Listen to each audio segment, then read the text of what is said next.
అమ్మా సుమతి, లోపల గొడుగుంది పట్టరమ్మా. అక్క, పెదబాబు గారికి గొడుగు కావాలంట. అక్కడుందమ్మా, తీసుకెళ్ళు. నాకు వేరే పని, నువ్వే తీసుకెళ్ళి.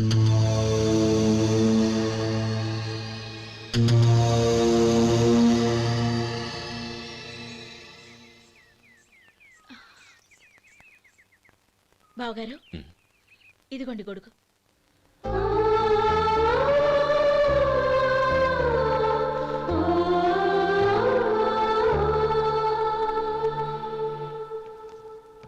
నమస్కారం పెద్దాయన. ఇక్కడేం చేస్తున్నారు? ఏం లేదు, మా ఆఖరి తమ్ముడు శేఖరం డాక్టర్ చదవడం పూర్తయింది. ఇంకో వారం రోజుల్లో వస్తున్నాడు. వాడి కోసం హాస్పిటల్ సిద్ధం చేయిస్తున్నాను. ఎంత మంచి మాట చెప్పారండి. వస్తానండి. మంచిది. అయ్యా, తమరి దయ వల్ల అమ్మాయి పెళ్లి కుదిరింది. అలాగా, మంచిది. వచ్చే నెల 15వ తేదీ ముహూర్తం. ఓహో, తమరు కుటుంబంతో సహా దయచేయాలి. అలాగే. అమ్మా, ఆశీర్వాదం తీసుకురా. 10 కాలాల పాటు పిల్లా పాపలతో చల్లగా ఉండమ్మా.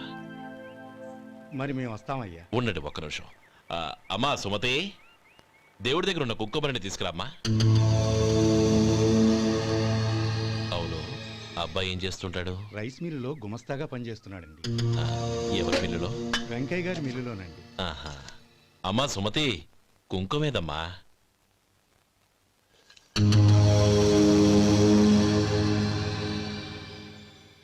అన్నయ్య,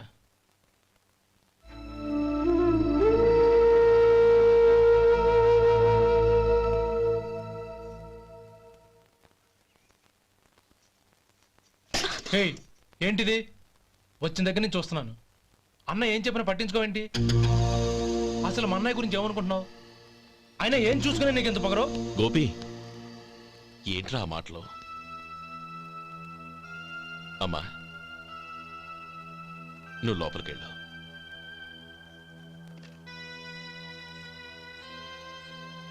రే గోపి, కొత్త కదరా, ఎందుకలా కంగారు పెడతావు?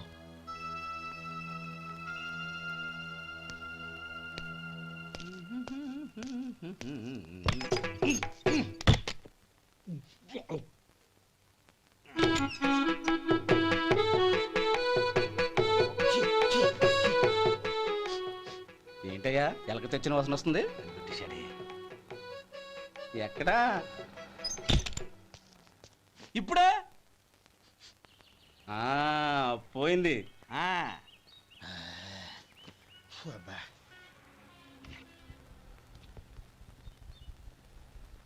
ఏమయ్యా, కాలు ఇలా ఊగుతూ ఉంటే టిఫిన్ ఎలా చేసేది?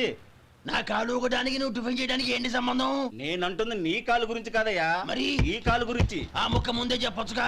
ఉడతలో బిగ్గేసిన తాట్యంకలాగా బొచ్చు నువ్వును. ఒరే సొంటి, ఆడి కింద ఒత్తిట్టు. అలాగే.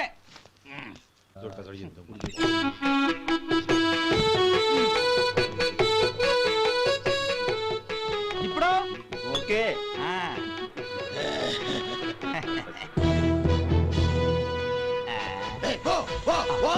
ఎన్నిసార్లు చెప్పాలి నీకు? ఒకసారి బుద్ధి లేదు. కడుపు గడ తిన్నావు, గడి తిన్నావా? పోతకి పో పో పో పో పో. అబ్బా,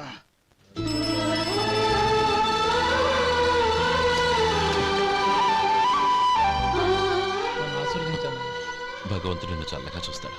ఏంట్రా విషయం? నాకు పోస్టింగ్ ఆర్డర్ వచ్చింది. అలాగా? మన ఊళ్ళోనే నన్ను ఎస్ఐగా అపాయింట్ చేశారు. చాలా సంతోషంరా.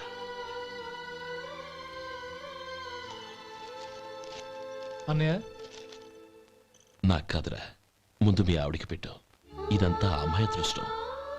నీకు ఉద్యోగం రావాలని ఎన్ని నోములు నోచిందో, ఎందరు దేవుళ్లకు మొక్కిందో. వెళ్ళి మీ ఆవిడికి పెట్టు. ఏంటమ్మా ఇది? నా మొహం చూస్తే ఎలాంటి పనైనా నాశనం అయిపోతుందని, నేను నష్ట జాతకురాలని మా నాన్న ఎప్పుడు అంటుండేవారు. అదే నా మనసులో నాటుకుపోయింది. ఆ రోజు మీరు కుంకుమ భరిని అడిగినప్పుడు శుభమా అంటూ పెళ్లి చేసుకోబోయే ఆ పిల్లకి నా చేతులతో కుంకుమిచ్చానంటే ఎక్కడ శుభం జరుగుతుందోనని భయపడ్డానండి. అందుకేనండి మీరు బయటికి వెళ్తూ గొడుగు అడిగినా ఇవ్వకపోవడం, ఎవరు రాకపోవడం. అంతేగాని నా బతుకులో వెలుగు నింపిన మిమ్మల్ని అవమానించేంత దుర్మార్గురాలి కాదండి అరే, లేమ్మా. ఏంటమ్మా ఇది చిన్నపిల్లల లేదండి, నాకు అదృష్టం ఉందని, నా పూజకు ఓ విలువ ఉందని మొట్టమొదటిసారి అందు మీరే. ఈ క్షణమే నా ప్రాణాలు పోయినా పర్వాలేదు బావగారు, ఆ ఒక్క మాట చాలు. ఊరుకో. మంచి చెట్లకు మనుషులే కారణమైతే ఇక గుళ్ళెందుకు దేవుళ్ళెందుకు? పిల్లెదురొస్తే అశుభమని, నక్కతోక తొక్కితే శుభమని అంటారు. అలా అయితే అందరూ ఇళ్లలో నక్కల్నే పెంచుకోవచ్చుగా. అలా ఎందుకు చేయరు? మంచి చెడు అన్నది మనుషుల మనసుల్లో ఉంటుందమ్మా, ఆశీర్వదించే చేతుల్లో కాదు. ఇక మీదట నేనెప్పుడూ నీ కళ్ళలో నీళ్లు చూడకూడదు, సరేనా? రే, అమ్మాయికి తీపి తినిపించు. పెట్టా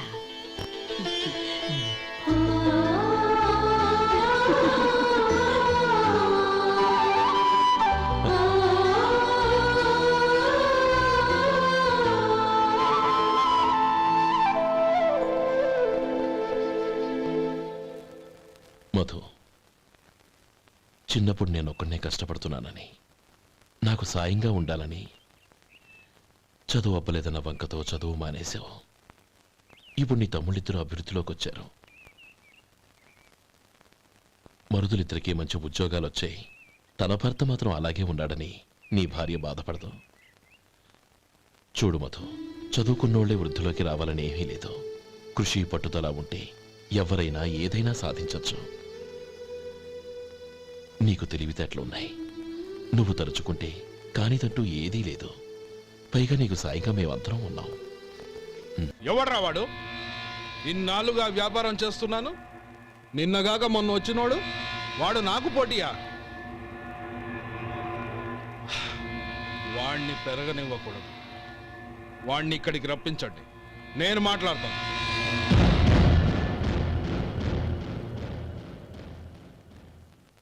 నమస్కారం అండి. రమ్మన్నారంట? నీ పచ్చళ్ళ కంపెనీ మూసేయాలి. నీకెంత కావాలి? 5 లక్షలు ఇస్తాను, చాలా? 5 లక్షలు కాదు, 50 లక్షలు ఇచ్చినా నా కంపెనీ మూయడం జరగదు. బాగా ఆలోచించుకొని చెప్పు. ఈ వ్యాపారంలో పుట్టి పెరిగినోణ్ణి, నాతో పోటీ పడకు. నా చేతి కింద 6,000 మంది పనిచేస్తున్నారు. ఆంధ్ర మొత్తం నాకు బ్రాంచులు ఉన్నాయి. నేనే మార్కెటింగ్ చేయలేకపోతున్నాను. ఆఫ్టర్ ఆల్ ఒక కుటీర పరిశ్రమలా పెట్టుకొని నువ్వెలా మార్కెటింగ్ చేయగలవు? 6,000 మంది వర్కర్స్ని పెట్టుకుని ఆంధ్ర మొత్తం బ్రాంచీలున్న మీరే నా కంపెనీ చూసి భయపడుతున్నారంటే నా సరుకుల నాణ్యత ఉందనేగా. ఆ నాణ్యత ఉన్నంత వరకు నాకెవరూ పోటీ కాదు. ఈ ప్రపంచంలో నేను ఎక్కడైనా మార్కెట్ చేయగలను. వస్తాను.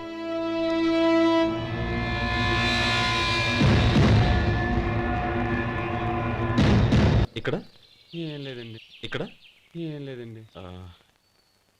ఇప్పుడు ఊపిరి పీల్చి బిగ్బట్టు, నెమ్మదిగా వదిలి.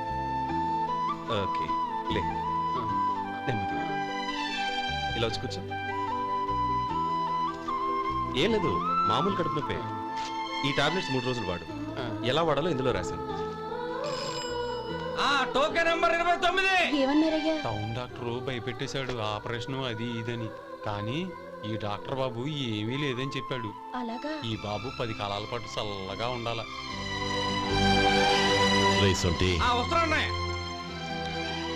రే, భగవంతుడి దయ వల్ల తమ్ముడు హస్తవాసి మంచిదని అప్పుడే పేరొచ్చిందిరా. తమ్ముడిని దగ్గరుండి జాగ్రత్తగా చూసుకో. పని హడావుల్లో పడి వేళకు భోంచేయడము. అబ్బే అదేం లేదన్నయ్య. 1 గంట గల పేషెంట్ కట్టు, భోజనం పెట్టు. అది అలా జాగ్రత్తగా చూసుకో. నేను చూసుకుంటాను కదన్నయ్య, నువ్వు వెళ్ళు.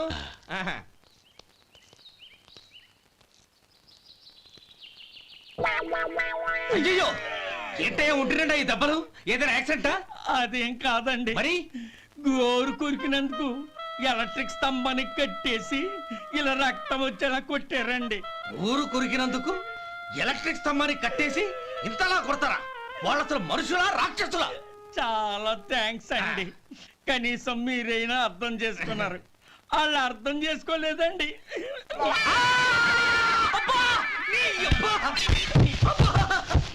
గోరు కొరకడం అంటే ఇదా?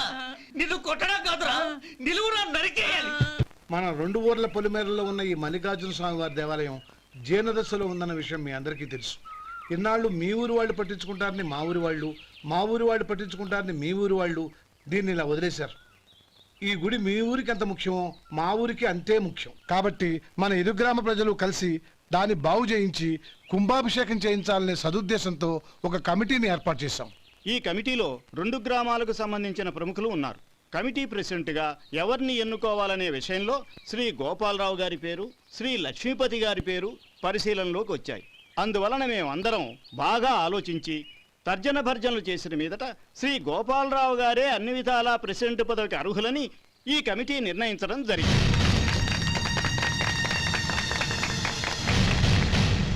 అంచేత ఈ ఉభయ గ్రామ ప్రజలు శ్రీ గోపాలరావు గారికి ఉదారంగా విరాళాలు అందజేసి ఈ శుభకార్యాన్ని జయప్రదం చేయవలసిందిగా కోరుతున్నాం. ఏంటి ఇంకా రాలేదా? ఏంటయ్యా టైం 10 అవుతోంది. బోర్డు మీద 10 గంటలను రాసింది. మీ డాక్టర్ ఇంకా రాలేదు. అసలు మీ డాక్టర్ కి టైం సెన్స్, పంక్చువాలిటీ ఏమైనా ఉన్నాయా? ఇంతకీ మీరెవరండి? నేను డాక్టర్ అమ్మని. ఓహో, మీరు డాక్టరేనా? డాక్టర్ అంటే డాక్టర్ని కాదయ్యా, డాక్టర్ని చేసుకోబోయేదానని అర్థం. ఓహో, అవును, నువ్వెవరు? నేను ఇక్కడ టోకన్ ఇస్తూ ఉంటానులేండి. తప్పుకో, తప్పుకోవయ్యా. అవును, మీ డాక్టర్ కి ఎవరో అన్నయ్య ఉన్నాడంట కదా, ఎలాంటోడు? ఎలాంటోడంటే అదేనయ్యా, చాలా కోపిస్తని విన్నాను. ఎందుకని అడుగుతున్నారు? ఎందుకంటావేంటయ్యా? ఆ అన్నయ్య మాట వినగానే మీ డాక్టర్ గడగడా వణికిపోతాడు. అసలు డాక్టర్ చదివే తమ్ముణ్ణి అలా భయపెట్టచ్చా? తప్పు కదా? తప్పేనండి. కాని కాని నాకు మీ డాక్టర్కి పెళ్ళవని ఆ అన్నయ్య సంగతి అప్పుడు చెప్తాను. ఏం చేస్తారండి? ఏం చేస్తానా? సంవత్సరం తిరగకుండానే కవల పిల్లల్ని కని వాళ్ళ అన్నయ్య చేతిలో పెడతాను. వాళ్ళకి 5 సంవత్సరాలు వచ్చేసరికి ఆయన్ని బాగా మొట్టికెళ్ళేస్తారు. అలా నా కసి తీర్చుకుంటాను. ఈ డాక్టర్ ఎప్పుడు వస్తాడో ఏంటో. అది సర్లే కానీ నువ్వు పని చేయి. మీ డాక్టర్ రాగానే నేను వచ్చి వెళ్ళానని చెప్పు. నేను అంటే ఓ, నా పేరు చెప్పలేదు కదా, నందిని. ఏం చెప్తావు? అదేనండి, నందిని గారు వచ్చి వెళ్ళారు అని చెప్తాను. గుడ్, పైకొస్తావు.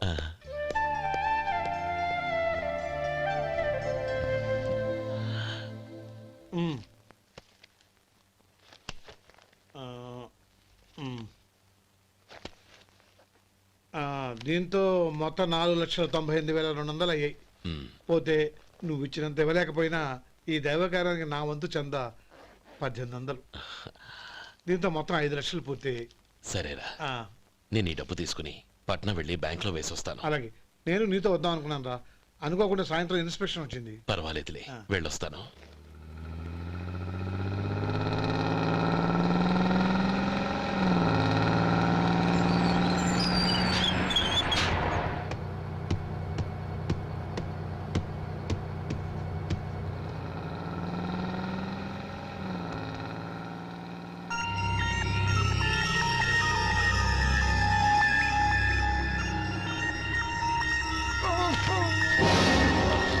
అయ్యో, మూర్ఛ మూర్ఛ, బసాపండి బసాపండి. ఇదిగోండి తాళం చేతులు బుద్ధి. ఈ తాళాలు చేతిలో పెట్టండి. వీటి వల్ల ప్రయోజనం లేదు. 4 ఖర్చుకోకుండా పళ్ళ మధ్య పెట్టడానికి గట్టిగా ఏదైనా ఉంటే ఇవ్వండి. ఇదిగో ఇది చూడండి.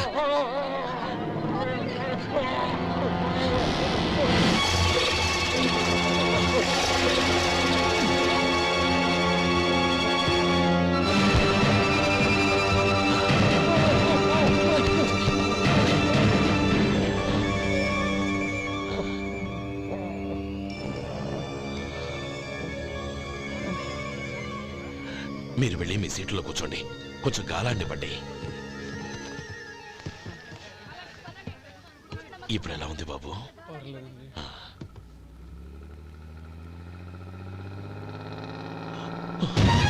అయ్యో, నా బ్యాగ్ ఎవరైనా చూసారా? అందులో 5 లక్షలు ఉన్నాయి. నా బ్యాగ్ వెంటనే బస్ ఆపండి. ఎవరిని కింద దిగవద్దు, అందరినీ చెక్ చేయండి. నా అంచనా తప్పు కాలేదు. వాడి మంచితనమే వాడిని దెబ్బకొట్టి మన వాళ్ళని పంపించి గుడి తాలూకు డబ్బు కొట్టేశాడని పోలీస్ కంప్లైంట్ ఇవ్వండి. ఇప్పుడు ఆ స్టేషన్లో ఎస్ఐ వాడి తమ్ముడే. వాడే వెళ్ళి వాడి అన్నయ్యని అరెస్ట్ చేసి వీధుల్లో నడిపించుకు తీసుకురావాలి. అది నేను కళ్ళారా చూడాలి, మనసారా సంతోషించాలి.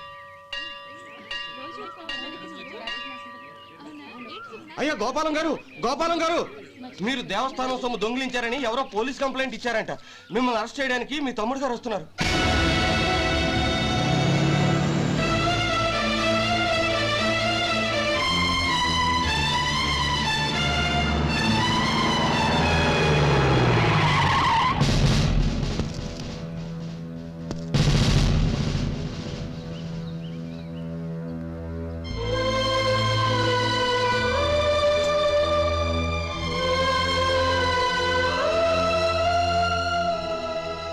చూడు గోపి, ఎప్పుడు నువ్వు ఉద్యోగంలో చేరావో అప్పుడే తనా పరానే తేడా మర్చిపోవాలి.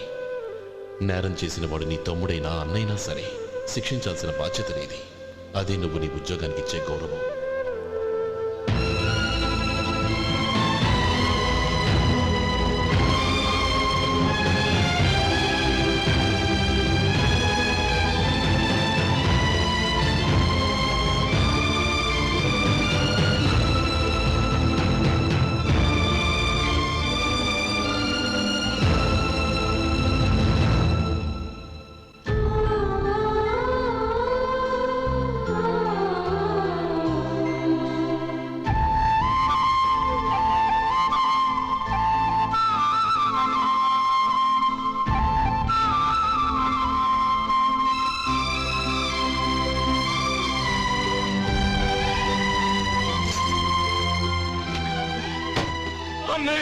రే గోపి, ఏమిట్రా ఇది? నన్ను క్షమించన్నయ్య. నేను కోరి ఉద్యోగుల చేరిన మాట నిజమే, కానీ ఇలాంటి పరిస్థితి ఎదురవుతుంది అనుకోలేదు. నా ఒంట్లో ప్రతి రక్త పట్టు నీ భిక్షానన్నయ్య. నిన్ను అవమానపరిచి ఉద్యోగం నిలబెట్టుకునే బదులు నా ప్రాణాలను వదులుకుంటారు, కానీ ఈ పని మాత్రం నేను చేయలేనన్నయ్య.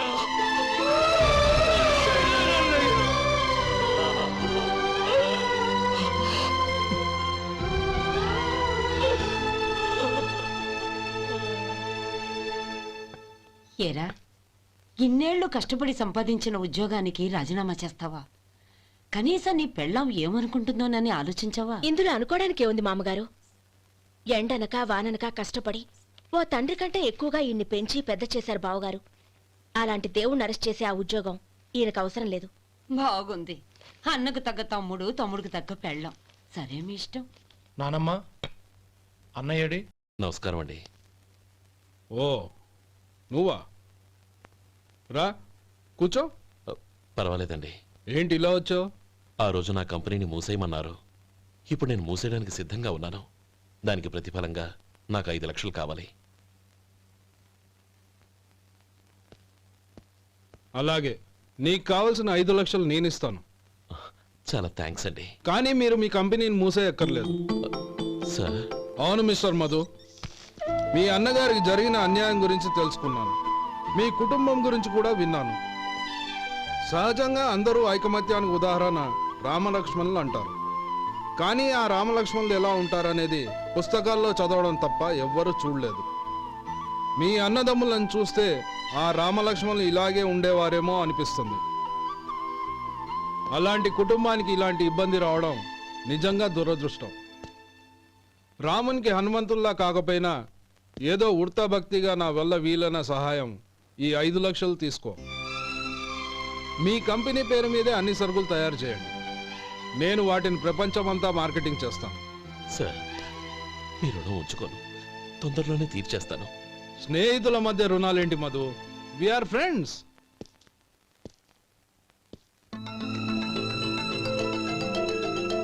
ఏంటే అక్కడ ఆగిపోయావు? రా. నువ్వు మీ అన్నయ్యని అరెస్ట్ చేయడానికి అట్టెళ్ళావు, ఆయన లొంగిపోవడానికి ఇటు వచ్చారు. అవును, యూనిఫామ్ చేత్తో పట్టుకొచ్చావేంటి? సార్, నేను రే, ఈ మాత్రం దానికే బెదిరిపోయి ఉద్యోగం వదులుకుంటావా?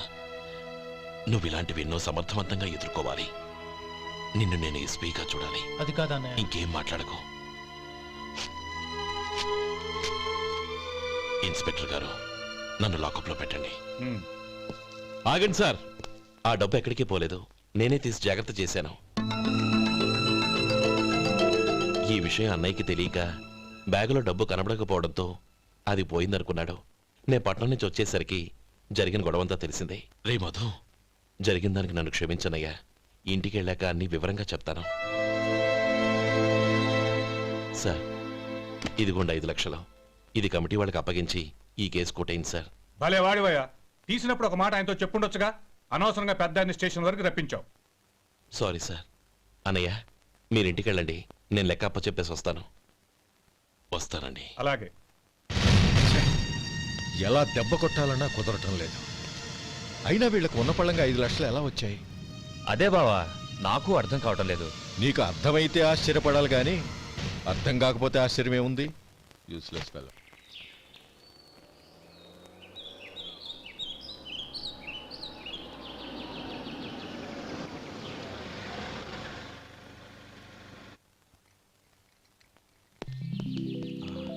నువ్వు ఇక్కడే ఉండు. అన్నయ్య మూడు ఎలా ఉందో చూసి నేను లోపలికి తీసుకెళ్తాను. ఓకే? అలాగే.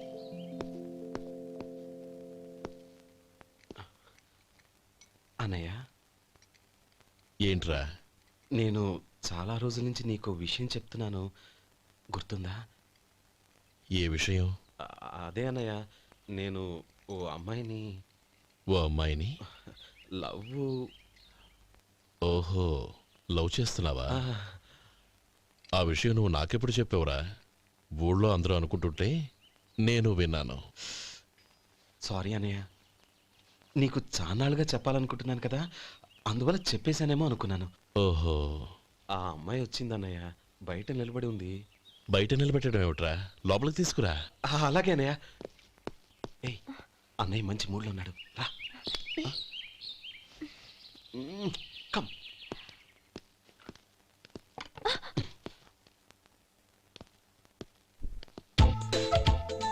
ఎందుకంటావేంటయ్యా? ఆ అన్నయ్య మాట వినగానే మీ డాక్టర్ గడగడ వణికిపోతాడు. అసలు డాక్టర్ చదివే తమ్ముడిని అలా భయపెట్టచ్చా? తప్పు కదా? తప్పేనండి. నమస్కారం. అదేంట్రా, మనిషో పక్కనుంటే నమస్కారం ఇంకో పక్కన ఉంది? అది మర్యాద అన్నయ్య, మర్యాద. ఆహా, అవును, నీ పేరేంటమ్మా? నందిని. ఆ నందిని. నందిని అన్నయ్య. ఏ, ఆ ముక్క తను చెప్పలేదా? పెద్దలంటే మహాగౌరవం అన్నయ్య.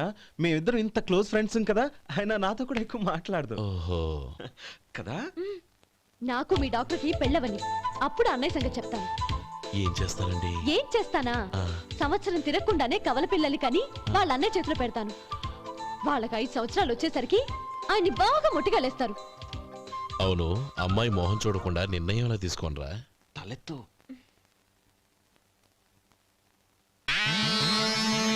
ఏం చెప్తా? అదేనండి, నందిని గారు వచ్చి వెళ్ళారని చెప్తాను. గుడ్, పైకొస్తావు. ఈయన మీ అన్నయ్య? అవును. నందిని, ఏమైంది? ఎందుకు ఏడుస్తున్నావు? ఈయన మీ అన్నయ్యని తెలియక తెలియక హాస్పిటల్ దగ్గర మర్యాద లేకుండా దురుసుగా మాట్లాడాను. ఆయన ఈ పెళ్లి ఒప్పుకోరు. ఊరుకో, అలాంటి చిన్న చిన్న విషయాల్ని మా అన్నయ్య పట్టించుకోడు. అయినా నేను కన్విన్స్ చేస్తాను కదా. ఆయనకంత అవమానం జరిగాక ఎందుకు కన్విన్స్ అవుతారు? చూడు, నువ్వు వేరే పెళ్లి చేసుకొని నీకు పుట్టబోయే బిడ్డకు నా పేరు పెట్టుకో. ఏంటా మాటలు? నేనే నుయ్యగుయ్య చూసుకుంటాను. అదిగో ఆ చూపు చూడు, ఆ చూపు ఒకలా ఉంది. ఖచ్చితంగా ఆయన ఈ పెళ్లికి ఒప్పుకోరు. నందిని, నా మాట విను ప్లీజ్. నందిని, రే శేఖర్, ఆ అమ్మాయి చెప్పింది నిజమే. తనని ఎప్పుడైతే హాస్పిటల్ దగ్గర చూశానో అప్పుడే నేను నిర్ణయానికి వచ్చేసాను. విన్నావా? నేను చెప్పానుగా, ఆయన ఆల్రెడీ ఓ నిర్ణయానికి వచ్చేసారట. ఇక నేను వెళ్తాను. అలాగే వెళ్ళు. వెళ్ళి ఈసారి వచ్చేటప్పుడు మీ అమ్మా నాన్నల్ని తీసుకురా. ముహూర్తాలు ఎప్పుడు పెట్టుకోవాలో నిర్ణయించుకుంటాం. అర్థం కాలేదా? నువ్వే మా వాడికి సరైన జోడి. అదే నేను తీసుకున్న నిర్ణయం. థ్యాంక్ యూ బావగారు, నన్ను ఆశీర్వదించండి. లేమ్మా, శీఘ్రమేవ కళ్యాణ ప్రాప్తిరస్తు.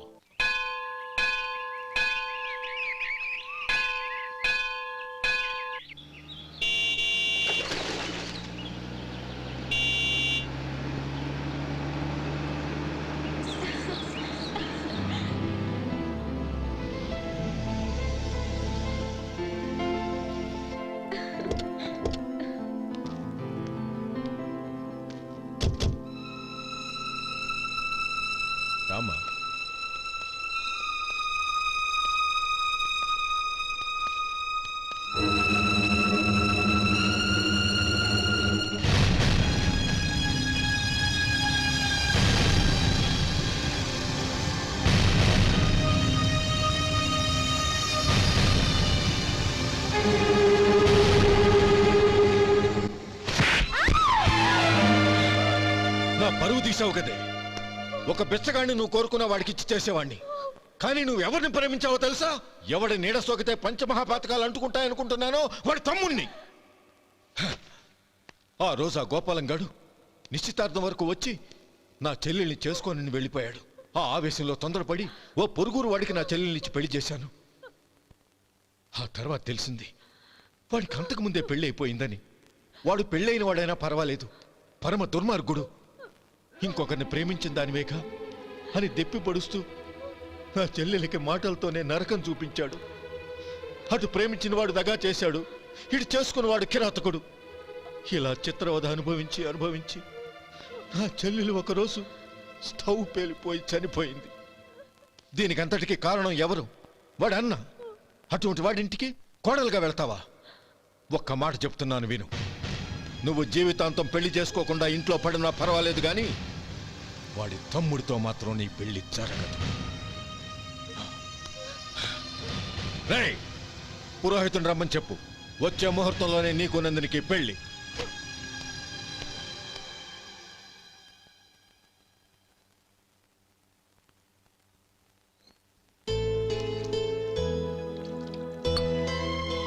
ఒరే, అదేంట్రా ఒక ముద్దైనా తినకుండా చేయగడిగేశావు? నాకు ఆకలి కాలేదు నానమ్మ.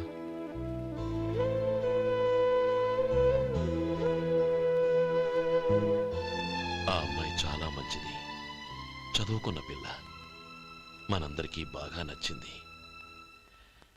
కానీ ఆ లక్ష్మీపతి గారి గురించి ఆలోచిస్తేనే నాకు భయం వేస్తోంది. వాడు మన కుటుంబం ఎప్పుడెప్పుడు విడిపోతుందా అని ఎదురు చూస్తున్నాడు. అన్నయ్య, ఆ అమ్మాయే కాదు, ఈ ప్రపంచంలో మన కుటుంబం కంటే నాకేది ఎక్కువ కాదు. ఆ పెళ్లి గురించి నేను మర్చిపోయాను, మీరు మర్చిపోండి.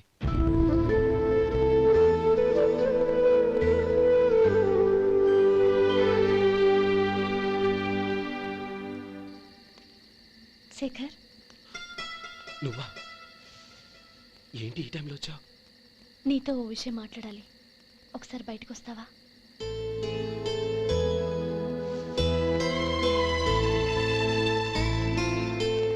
ఏంటి సూట్ కేసుతో వచ్చావు?